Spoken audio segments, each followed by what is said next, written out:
ओम शांति। 11 अप्रैल 2021 अव्यक्त बाप दादा की रिवाइज कोर्स की मुरली है 10/12/1987। मुरली का हेडिंग है तन मन धन और संबंध का श्रेष्ठ सौदा।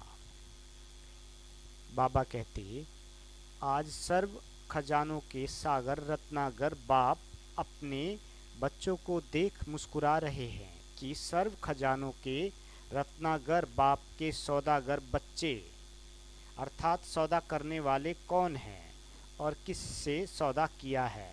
परमात्म सौदा देने वाले और परमात्मा से सौदा करने वाली सुरतियाँ कितनी भोली है और सौदा कितना बड़ा किया है।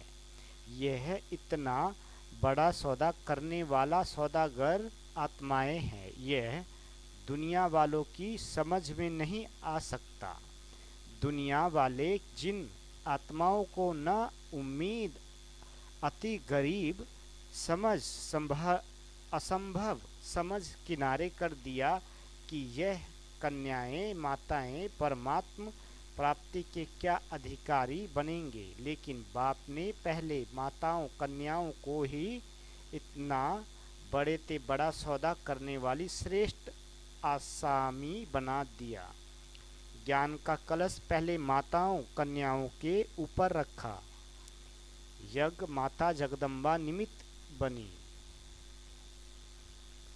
यज्ञ माता जगदम्बा निमित्त गरीब कन्या को बनाया। माताओं के पास फिर भी अपनी कुछ न कुछ छिपी हुई प्रॉपर्टी रहती है, लेकिन कन्या माताओं से भी गरीब होती।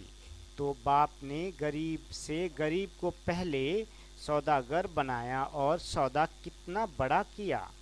जो गरीब कुमारी से जगत अम्बा सो धन देवी लक्ष्मी बना दिया। जो आज दिन तक भी भल कितने भी मल्टी मिलीनियर करोड़पति हो, लेकिन लक्ष्मी से धन जरूर मांगेंगे, पूजा जरूर करेंगे। रत्नागर बाप अपने सौदागर बच्चों को देख हर्षित हो रहे हैं।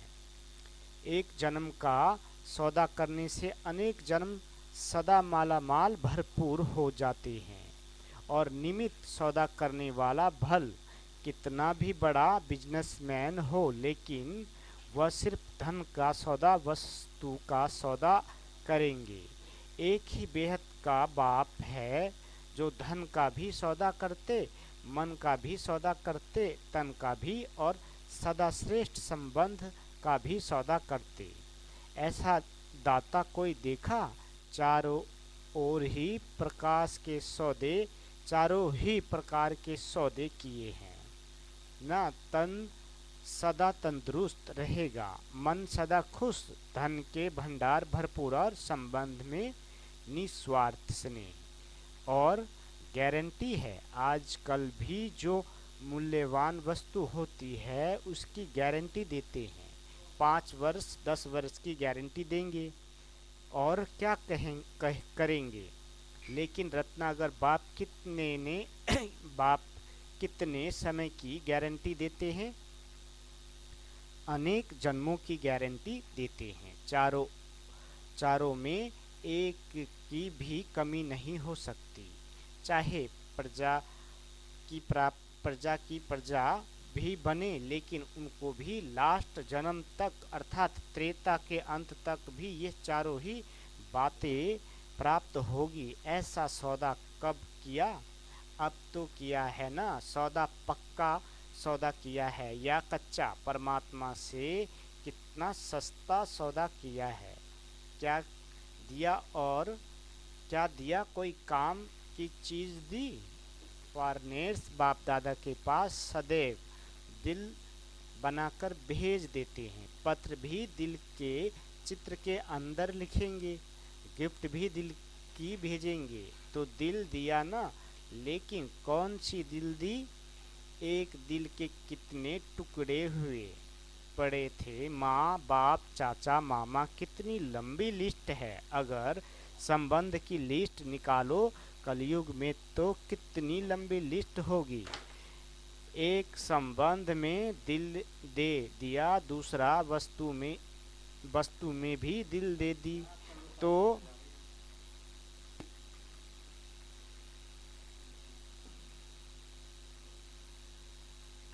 अगर एक संबंध की लिस्ट निकालो कलयुग में तो कितनी लंबी लिस्ट होगी। एक संबंध में दिल दे दिया, दूसरा वस्तु में भी दिल दे दी, तो दिल लगाने वाली वस्तु कितनी है, व्यक्ति कितने हैं। सब में दिल लगा के दिल ही टुकड़ा टुकड़ा कर दी। बाप ने अनेक टुकड़े वाली दिल को एक तरफ जोड़ लिया, तो दिया क्या और लिया क्या। और सौदा करने की विधि कितनी सहज है। सेकंड का सौदा है ना, बाबा शब्द ही विधि है।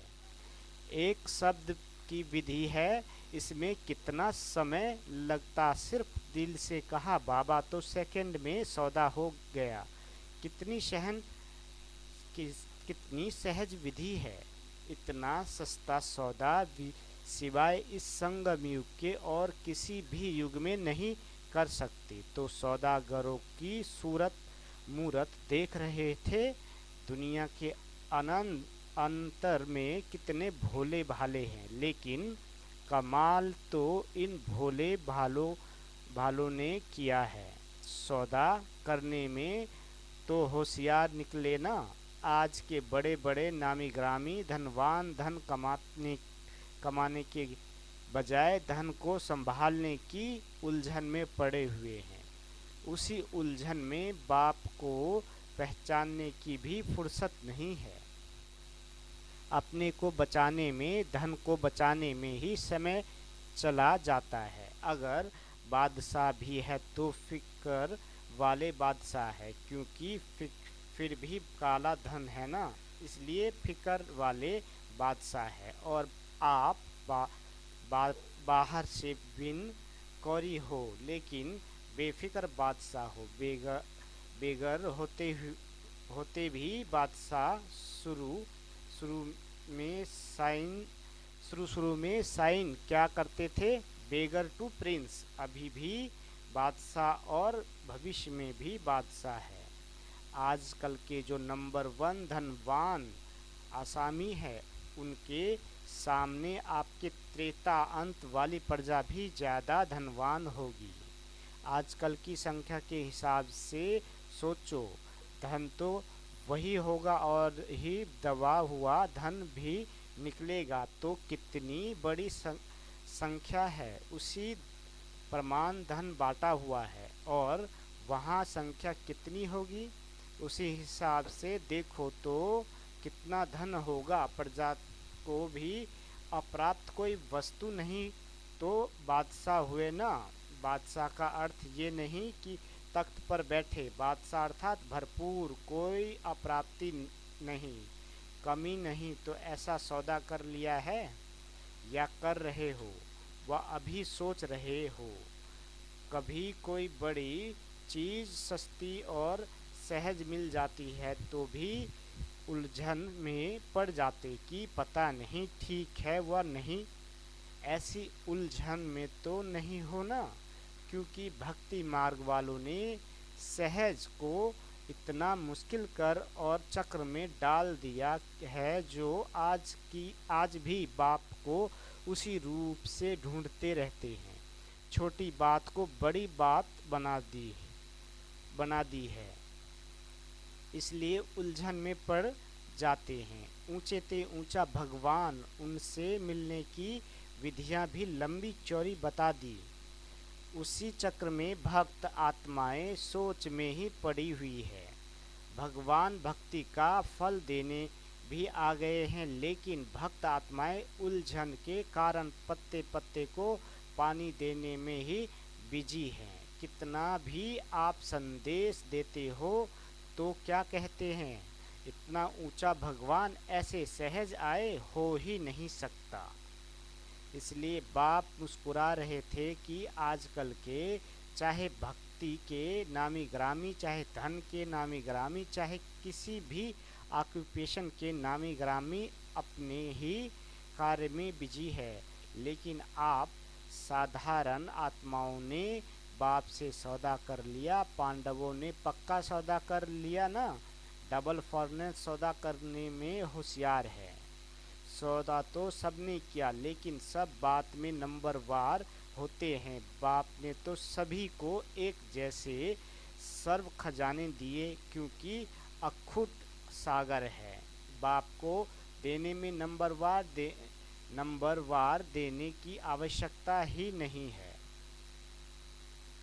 जैसे आजकल की विनाशकारी आत्माएं कहती है कि विनाश की इतनी सामग्री तैयार की है, जो ऐसे कई दुनियाएं विनाश हो सकती है।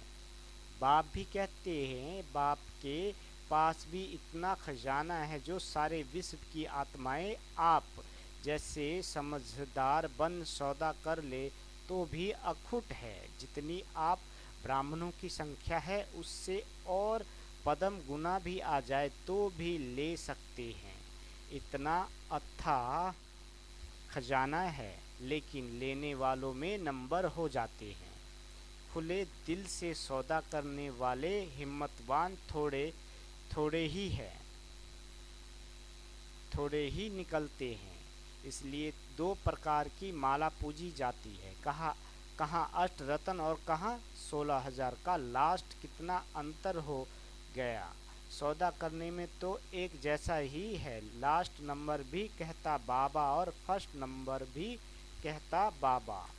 शब्द में अंतर नहीं है। सौदा करने की विधि एक जैसी है और देने वाला दाता भी एक जैसा देता है। ज्ञान का खजाना व शक्ति का खजाना जो भी संगम युगी खजाने जानते हो, सबके पास एक जैसा ही है। किसको सर्वशक्तियाँ दी, किसी को एक शक्तियाँ दी व किसी को एक गुना व किसी को सर्वगुण दिया। ये अंतर नहीं। सभी का टाइटल एक ही है। आदि मध्य अंत के ज्ञान को जानने वाले त्रिकालदर्शी मास्टर सर्वशक्तिवान है। ऐसे नहीं कि कोई सर्वशक्तिवान है, कोई सिर्फ शक्तिवान है। नहीं, सभी को सर्वगुण संपन्न बनने वाली देव आत्मा कहते हैं। गुण मूर्ति कहते हैं। खजाना सभी के पास है। एक मास से स्टडी करने वाला भी ज्ञान का खजाना ऐसे ही वर्णन करता जैसे 50 वर्ष वाले वर्णन करते हैं। अगर एक एक गुण पर शक्तियों पर भाषण करने के लिए कहे तो बहुत अच्छा भाषण कर सकते हैं। बुद्धि में है तब तो कर सकते हैं ना। तो खजाना सबके पास है, बाकी अंतर क्या हो गया। नंबर 1, सौदागर खजाने को स्व के प्रति मनन करने से कार्य में लगाते हैं। उसी अनुभव की अथॉरिटी से अनुभवी बन दूसरों को बांटते। कार्य में लगाना अर्थात खजाने को बढ़ाना। एक है सिर्फ वर्णन करने वाले, दूसरे हैं मनन करने वाले। तो मनन करने वाले जिसको भी देते हैं वह स्वयं अनुभवी होने के कारण दूसरे को भी अनुभवी बना सकते हैं। वर्णन करने वाले दूसरे को भी वर्णन करने वाला बना देते। महिमा करते रहेंगे लेकिन अनुभवी नहीं बनेंगे। स्वयं महान नहीं बनेंगे, लेकिन महिमा करने वाले बनेंगे। तो नंबर 1 अर्थात मनन शक्ति से खजाने के अनुभवी बनाने वाले अर्थात दूसरे को भी धनवान बनाने वाले। इसलिए उन्हों का खजाना सदा बढ़ता जाता है और समय प्रमाण स्वयं प्रति और दूसरों के प्रति कार्य में लगाने से सफलता स्वरूप सदा रहते हैं। सिर्फ वर्णन करने वाले दूसरे को भी धनवान नहीं बना सकेंगे और अपने प्रति भी समय प्रमाण जो शक्ति, जो गुण, जो ज्ञान की बातें यूज करनी चाहिए वह समय पर नहीं कर सकेंगे। इसलिए खजाने के भरपूर स्वरूप का सुख और दाता बन देने का अनुभव नहीं कर सकते। धन होते भी धन से सुख नहीं ले सकते। शक्ति होते भी समय पर शक्ति द्वारा सफलता पा नहीं सकते। गुण होते भी समय प्रमाण उस गुण को यूज नहीं कर सकते, सिर्फ सिर्फ वर्णन कर सकते हैं। धन सबके पास है, लेकिन धन का सुख समय पर यूज करने से अनुभव होता। जैसे आजकल के समय में भी कोई कोई विनाशी धनवान के पास भी धन बैंक में होगा, अलमारी में होगा या तकिए के नीचे होगा, न खुद कार्य में लगाएगा न औरों को लगाने देगा, न स्वयं लाभ लेगा न दूसरों को लाभ देगा। तो धन होते भी सुख तो नहीं लिया ना, तकिए के नीचे ही रह जाएगा, खुद चला जाएगा। तो ये वर्णन करना अर्थात यूज न करना सदा गरीब दिखाई देंगे। ये धन भी अगर स्वयं प्रति व दूसरों प्रति समय प्रमाण यूज नहीं करते, सिर्फ बुद्धि में रखा है, तो न स्वयं अविनाशी धन के नशे में खुशी में रहते, न दूसरों को दे सकते। सदा ही क्या करें कैसे करें इस विधि से चलते रहेंगे। इसलिए दो मालाएं हो जाती है, वह मनन करने वाली व सिर्फ वर्णन करने वाली। तो कौन से सौदागर हो, नंबर 1 वाले या दूसरे नंबर वाले? इस खजाने का कंडीशन और शर्त ये है, जितना औरों को देंगे उतना कार्य में लगाएंगे उतना बढ़ेगा। विधि होने की वृद्धि होने की विधि ये है। इसमें विधि को न अपनाने कारण स्वयं में भी वृद्धि नहीं हो और दूसरों की सेवा करने में भी वृद्धि नहीं, संख्या की वृद्धि नहीं कह रहे हैं। बाबा कहते संख्या की वृद्धि नहीं कह रहे हैं, संपन्न बनाने की वृद्धि। कई स्टूडेंट संख्या में तो गिनती में आते हैं, लेकिन अब तक भी कहते रहते समझ में नहीं आता योग क्या है, बाप को याद कैसे करे, अभी शक्ति नहीं है। तो स्टूडेंट की लाइन में तो है, रजिस्टर में नाम है, लेकिन धनवान तो नहीं बनाना, मांगता ही रहेगा। कभी कोई टीचर के पास जाएगा, मदद दे दो, कभी बाप से रू रिहान करेगा, मदद दे दो, तो भरपूर तो नहीं हुआ ना। जो स्वयं अपने प्रति मनन शक्ति से धन को बढ़ाता है, वह दूसरे को भी धन में आगे बढ़ा सकता है। मनन शक्ति अर्थात धन को बढ़ाना। तो धनवान की खुशी, धनवान का सुख अनुभव करना। समझा? मनन शक्ति का महत्व बहुत है, पहले भी थोड़ा इशारा सुनाया है, और भी मनन शक्ति के महत्व का आगे सुनाएंगे। चेक करने का काम देते रहते हैं, रिजल्ट आउट हो और फिर आप कहो कि हमें तो पता नहीं, ये बात तो बाप दादा ने कही नहीं थी, इसलिए रोज सुनाते रहते हैं। चेक करना अर्थात चेंज करना। अच्छा, सर्वश्रेष्ठ सौदागर आत्माओं को सदा सर्व खजानों को समय प्रमाण कार्य में लगाने वाले महान विशाल बुद्धिवान बच्चों को सदा स्वयं को और सर्व को संपन्न अनुभवी बनाने वाले अनुभव की अथॉरिटी वाले बच्चों को ऑलमाइटी अथॉरिटी बाप दादा का याद प्यार और नमस्ते। हम रूहानी बच्चों की रूहानी माता पिता बाप दादा को याद प्यार गुड मॉर्निंग और नमस्ते। मीठे बाबा नमस्ते।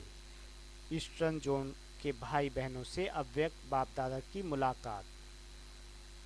ईस्टर्न से सूर्य उदय होता है ना, तो ईस्टर्न जोन अर्थात सदा ज्ञान सूर्य उदय है ही। ईस्टर्न वाले अर्थात सदा ज्ञान सूर्य के प्रकाश द्वारा हर आत्मा को रोशनी में लाने वाले, अंधकार समाप्त करने वाले। सूर्य का काम है अंधकार को खत्म करना। तो आप सब मास्टर ज्ञान सूर्य अर्थात चारों ओर का अज्ञान समाप्त करने वाले हो ना।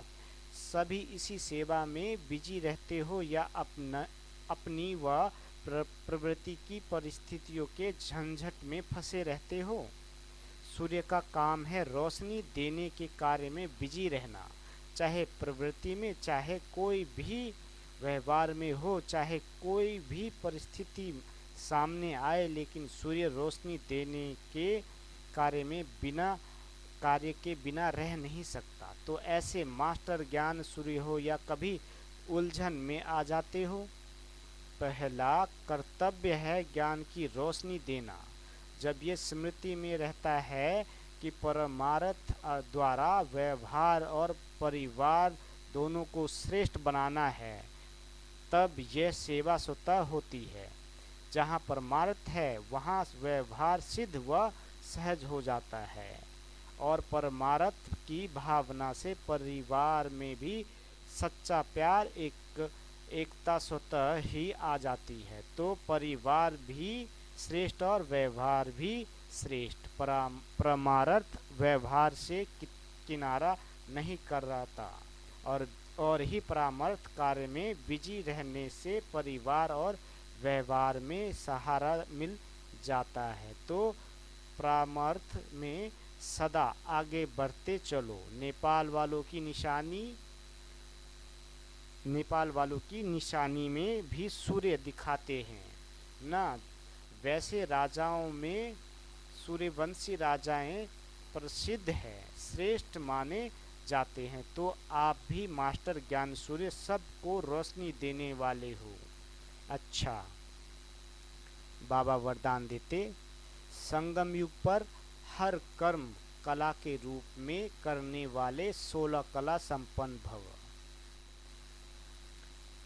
संगम युग विशेष कर्म रूपी कला दिखाने का युग है, जिनका हर कर्म कला के रूप में होता है। उनके हर कर्म का व गुणों का गायन होता है। 16 कला संपन्न अर्थात हर चलन संपूर्ण कला के रूप में दिखाई दे, यही संपूर्ण स्टेज की निशानी है। जैसे साकार के बोलने चलने सभी में विशेषता देखी तो ये कला हुई। उठने बैठने की कला, देखने की कला, चलने की कला भी थी। सभी में न्यारापन और विशेषता थी। तो ऐसे फॉलो फादर कर 16 कला संपन्न बनो। स्लोगन, पावरफुल वह है जो फौरन परख कर फैसला कर दे। पावरफुल वह है जो फौरन परख कर फैसला कर दे। ओम शांति।